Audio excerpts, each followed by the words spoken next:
Hello, hello, and welcome back to another episode of the Not As Glamorous podcast. I hope you guys are having a great week. I hope you guys have been getting some gems and implementing them into your life so that you can become the better version of yourself. Well, in this episode today, I want to be honest, I'm going to be a little transparent. Lately, I have been realizing that so much of what I thought I once knew in my life is just no longer. It isn't that anymore. And honestly, that's been hard for me to face. But it's also a little freeing, if I must say it. It's just scary because it's sometimes the unknown. Just a brief life update. So you guys know I moved to Atlanta, but I thought I was moving to Atlanta to chase one of my visions of my purpose, or one version of the career that I thought I wanted, or one version of love that I thought that I wanted. But now I just realized I am no longer at that job. I'm no longer in that relationship. And the reasons that I thought I moved here, well, those are no longer my reasons. And it's like I heard God tell me, Jordan, right direction, but wrong reasons. You're in the right place, but you're there for the wrong reasons. And that hit me because sometimes we get to the right destination, but we arrive there with the wrong intention. We be so set out on our own plan, our own agenda, and we think we have everything lined up and we know what we're going to do, but we didn't really check in with God to see what He had planned for us to do there. God had to strip away what I thought was my why so that He can reveal His why to me. I had to let go of the version that I had planned and what I created and submit to the one that He has been trying to show me. And that's pretty hard. We talk about dying of the flesh all the time and we look at it so dramatically, but honestly, it's just dying to your ways that you want. Now, we do serve a good God who is going to give you the desires of your heart, but it must align with His will. And I had to learn that everything that I planned, everything that I lined out, wasn't all what He had planned for me. So I had to learn to accept that. And now every step that I take now feels a little bit more intentional because I know I'm not just moving for me and what feels good to me, but I'm moving out of obedience and what God has called me to do. And that is a tough job to do.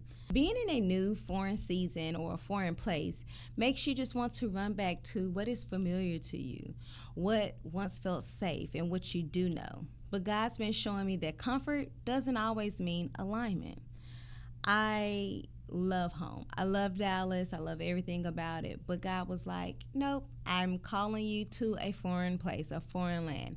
And I had to submit to that. And I have done that. I have no problems, but now I'm pivoting here. So it's like, what more do you want from me? But He wants me to be obedient. He wants me to listen, and that's exactly what I'm going to do.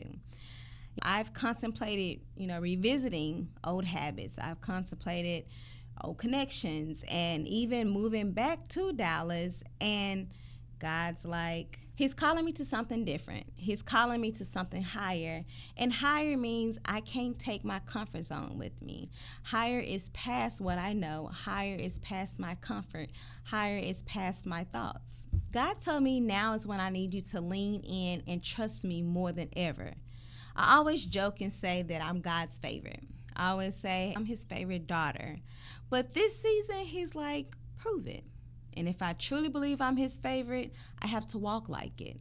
I have to trust His plan fully, not just halfway. The same way I trusted my earthly father, my daddy growing up, knowing that he always had my back no matter what, I have to multiply that times 10, times 100 with my heavenly Father because He is going to take care of me. The Bible tells us to have childlike faith. In Matthew 18:3, it states, "Truly I tell you, unless you change and become like little children, you will never enter the kingdom of heaven." And that's where I am right now.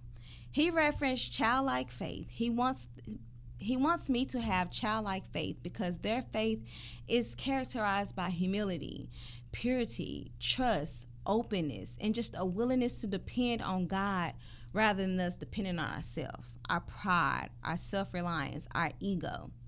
And that faith, like a child that says, I don't know what's next, But God, I trust you. I know you're leading me. I know you're not going to lead me astray. I know you're not going to fail me. You go ahead of me to make everything work out.